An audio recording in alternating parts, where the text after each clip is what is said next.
Good morning, Morgan. How are you doing today? Good morning. I'm good. Just good? I know you're better than just good.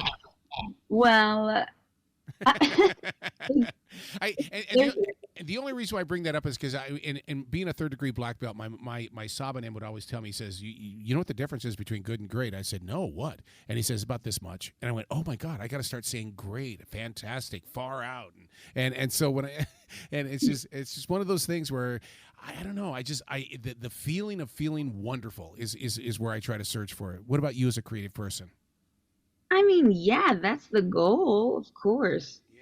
But also as a creative person, well, we're really just jumping right into it. As a creative person, I find that I mean, and I have a lot of creative friends. Um, we are often searching for that. Yep. So most Yep. of the time, it's we're not there, which is which is like the artistic person feat, I, you I, know. I totally get that because I mean I keep two journals a day. One I write in the morning and then I do a defrag journal in the afternoon, and it's all about getting to that place and understanding how did we get here, why did we get here, how can we come back. Right. Yeah. And music is such a major part of that. I mean it's a language all its own. Yes. Yep. To be one of the messengers, what is that like for you? Because all of a sudden you're on NBC's The Voice and the world is seeing your stage. It's crazy. It truly is insane and surreal. Um, I mean, I'm hoping that this is the jump start to something that I mean to my career essentially. Um, and a career of being able to share my artistic vision and in my own way and through my own music. I love that. And I totally understand that story because how many people have you met along the way that said, yeah, I did this, but everybody else controlled what I did and I didn't have what I wanted to do. It was what they wanted me to do. And because, I mean, as a radio person, I had 36 years of program directors telling me what to do. And it's like, what? I didn't get to be what I wanted to be. Right, right. Yeah. As a musician, how do you keep control of what you are doing?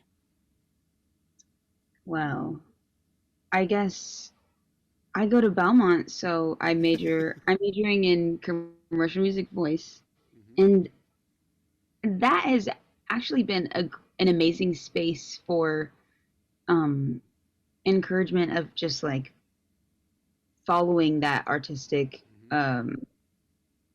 um, whatever vision. I guess Mm-hmm. I was trying to think of a different word, but that works. Um, and also I guess finding time outside of um, assignments and things is is part of how I can really tap into what I truly need to express artistically. I grip that. And when you say finding the time to go outside, I mean, it's like we're sitting in an RV right now in a state park with a lake not even 25 feet from here. You have to have those spaces where you can grow the imagination. Yep, yep. When you grow up in Indiana and find yourself in Nashville, inside my heart, I feel that you've gone from one region to another region, and music to me is like New York music versus California music versus North Carolina music. They're two completely different regions. Did you have to grow into that Nashville scene? Well, you know what? I feel like because of the age of the internet has also changed so much about when you move somewhere or even just culture things. I, it's so much easier to adapt. I feel because you already, I mean, you can look it up on the internet and whatever. But what was the main question that you asked me? I'm so sorry. I don't Basically, remember. music has always been about regions. In other words, if you were in Motown, Motown was because Motown had that sound up there in Detroit. But yet, a Yeah, lot of the R&B music here in the South, if you went to Myrtle Beach, South Carolina, they didn't say Motown; they called it beach music. So every region has their own type of sound. yeah. Well, I guess I'm from Indiana. I'm from Carmel, so there's not a lot of oh, that's the Carmel, Indiana sound of music. Well, yeah, There's not. Yeah, because when I So think of Indiana, I think of John Cougar Mellencamp. right, and he's awesome, but I definitely didn't. I I guess I don't know. I grew up in suburbia land, and um, I sort of just like listened to the radio, and uh, my parents showed me some good music, and I sort of found my own lane that way. And I'm also the only person in my family who um, is a musician. I mean, my mom did show choir in high school, but I feel like that doesn't really count. Um, yeah, so I've been by myself in this journey, which has been cool in a way, but also kind of lonely because it's nice to like share ideas with people. But yeah, it's truly just been like I've been on my own little journey of music for my whole life, I guess. I can so relate with that because when I was a kid, I had a step in my bedroom and that was my stage. Everybody else would say I still have a cassette to this day where my father is telling me shut up, and it's like I'm just singing. Why would you tell me to shut up? Yeah, Did you go through yeah. that as well? Because I mean, being the only one with music, people don't understand the music in our hearts. They don't. No, I got told to be quiet so many more Mm-hmm. times than you can imagine. Was this because I'd be like belting in my bedroom when my little brother, I mean, and little brothers are also, they don't want to hear you sing as well. So, I was the little brother, so I didn't get to have that luxury that you've got. I mean, but you're absolutely right because people they don't get it. They know you're weird, and so somewhere along the line you've got to prove how weird you are by stepping out. right. Yep. Yep. Wow. I got to tell you though, I am very jealous of you because I realize I brought up the cassette tape and stuff like that. That was our social media during my years. You have a social media. You have a stage. I'm so jealous of your generation. Well, you know what? But I'm also jealous of like, I just want to put a cassette tape into a radio and call it a day. Like that also sounds awesome to me. I think there's cool things about both, but truly, I think the simplicity of not having the internet is something that I really have a hard time like uh accepting, I guess. Yeah. Um just because I just miss like I'm talking like I've ever really experienced it. Like I mean, when I was like 8, I used to go and knock on people's doors, but like I and asked to like play as kids, you know. But I mean, I miss human interaction where you had to like go Yep. and like physically seek out if somebody wanted to hang out with you, like things like that. But there's good and bad things in both, I guess. So Are you an old soul? Because you sure you seem to be talking about that. That it's like you've lived this life before, Morgan. yeah. I think that I would say so, but I also feel like an old soul might not say that they think that they're an old soul. Right, right. No, but that's the artist in you coming out. I mean, because and boy, you really express the fact that you are an artist, and I love that because you're not afraid to say, "Look, this is who I am." Thanks. Yeah. Yeah, I guess so. I don't know. Yeah. Well, and with art comes the anxiety and everything else that Oh my drives us God. all crazy. And to me, I find that as being a positive because you can pull from that, and you can it's so amazing that like even this morning, my wife said something about a hat being on the table is negative energy. My God, I can't wait to go research the story on that. I love you're not supposed to put a hat on a table. Did you know that? I've heard about shoes on the table, but not hats. Oh, now I've got something else to research. I love this. Yeah, I heard that it's like if there's like boots on the table, maybe. I don't know. That's the one that I know. You are working with one of the most creative people on the planet. Probably he is the Marvin Gaye of my generation, and that is John Legend. Yes, he is a musical genius. He's awesome. What are you learning? Because I mean, Mike, I only get YouTube interviews. You get to oh my God, you're like right there. You know what? I wish that we got more time, even like one on one or even off camera, which would be so awesome. But I mean, he just he keeps it real, and he's gonna give good advice, but he's never been. I mean, for me personally, he usually just will be like, "Yeah, I mean, sounds great," and you sort of gotta like pull it out of him. But um, I mean, I said in the last interview, I think the biggest piece of, or like the best piece of advice that he gave me was to just not overthink it and to just have fun with it. But for an overthinker to tell somebody to stop overthinking is not very easy. So I Well, don't know. I get that though, because I mean, have fun with it. I've heard that so many times during my entire career of radio, is the fact, have fun with it. And so sometimes I think that that's one thing that we're looking for. Maybe it's not success we're looking for. We're just looking for the fun. I think that that's what it should be about. Yeah. Like it should be that it is enjoyable and not so much that you have to like be successful one way or another, which I is obviously the goal and like is nice, but it is like music is therapy, so I think at the end of the day, like that's what it really is about, and that's the most important part. When you bring up music as therapy, what is your go to? Because I love listening to this stuff called frequency music, and I go to it, and all of a sudden it's like, what? I mean, it Yeah. takes your mind to so many different levels.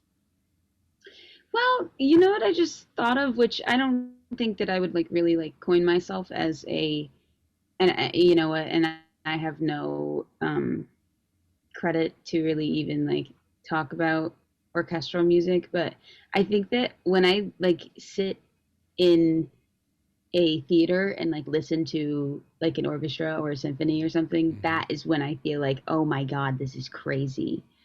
It in it's just like this huge wall of sound. Like that's a moment for me when I just like really, really love. I'm reminded of how much I love music. And isn't it amazing that when you're sitting inside that room, that you can hear the violin, everything else is going crazy, and but yet you can pick out each instrument as you Yeah. look at it or you listen to it. Yes. Yep. Yeah. It's awesome.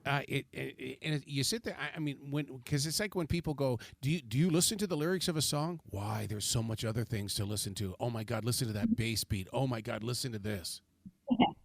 Yep. Yeah. Yeah. Plants are a major part of your life. They are they a spiritual connection? What's your love for plants? Wow. I didn't really get into houseplants until my friend Jill brought me my first pothos for my birthday it was my 20th birthday, so like a little over a year ago. And then it just slowly started growing, and now I have a lot of them. And you know what? I won't lie. I do feel like it's really cool that like they are living, like they're living and they're growing, and I think that that's awesome. And they're cleaning my air, and they look cool. No, I'm Yeah. with you on that, because I mean you're gonna think I'm a freak, but there's a plant down here in the south called elephant ears, and I dug my elephant ears up, put them in a planter, and they're inside my house, and because and people go, that's an annual, it's gonna come up every year. No, I want them to be with me all the time. I don't want them to come up once a year. I wonder what is I feel like I have to look it up now because I want to know what it looks like. And elephant ear, they look like elephant ears. They're huge. I mean, they look like elephant ears. Oh, those are awesome. Yeah, I've seen those. And it's just one of those things. I mean, the deer come by, they eat them, and it's like our tea leaves and stuff like that. The deer come by, they eat them. It's like, you know what? Stop eating my plants. I'm putting them in the house. I'm going to enjoy them in here. Yeah, yeah, that's funny. Yeah. So now, when it's time for you to perform, a lot of people don't understand that it's not about a mood; it's about being in the presence of now. How is it that you put yourself in that place when you step even out on that stage on NBC's The Voice? Because the choice is over. You got to show up. Yeah. Um, it's uh it is hard to like really. stay grounded. Like it, no, I should say it's very easy to let yourself go into this place of Hmm. like freak out zone. But I think that for me, some people like to like talk and like be distracted. I think I find that like just like sitting and being with myself and like thinking about like this experience is awesome and that I could I could be in Nashville right now doing literally nothing, and I'm here and I get to do this and experience this, and I'm just gonna make the most of it. Yeah. How do you? It's just you let muscle memory take over from there. Oh my God. Really. Oh, and that's so funny you bring that up because my Sabanim in martial arts would tell me there's no such thing as muscle memory. I said, you don't live in my head. You have no idea what you're talking about, mister. I believe that there is such thing. I do too. I do too. Because how do you deal with Nashville traffic and not have muscle memory to take you out of that moment? Right. I wouldn't know. And that's the thing about being a performer. And I think what I love about NBC's The Voice is that we get to meet and be with people that are creative. Because when I was growing up, the only thing that we had was the inside sleeve of an album. We never got the real story. Yeah, yeah.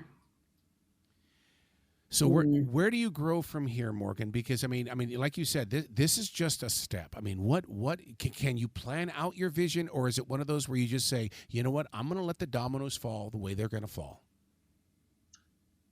Well, I this is a launching pad for what I hope to be Hmm. what I hope will be my career in music. But right now I'm at school, so I think it's very reputable to have a degree. So I'm planning on graduating with a degree because I think that that's awesome. And then, I mean, but before I graduate, like I hope that I, I better start releasing some music, um, and then releasing original music, performing. Like my whole life, I've always like dreamt that I will be like a touring artist or like at least doing concerts and like hopefully like my hope is to inspire people with my original music in one way or another. Wow. And you know what that means that we're going to be talking a lot then. If you're going to speak that street of going out on tour, I love the opportunity to talk with artists when they're out there on the road to get that experience so that we can inspire and influence those that are growing. Yeah. Yeah. Yeah. Please come back. Please come back to the show anytime in the future, Morgan. The door is always going to be open for you. Hey, thank you for having me. This has been awesome. Oh, I love what you bring. You are an artist. I heard your artistry inside of you. I cannot wait to watch you grow. Oh, thank you. Thank You're you. awesome. Well, you be brilliant today, okay? Oh, thank you. You too. Thank you.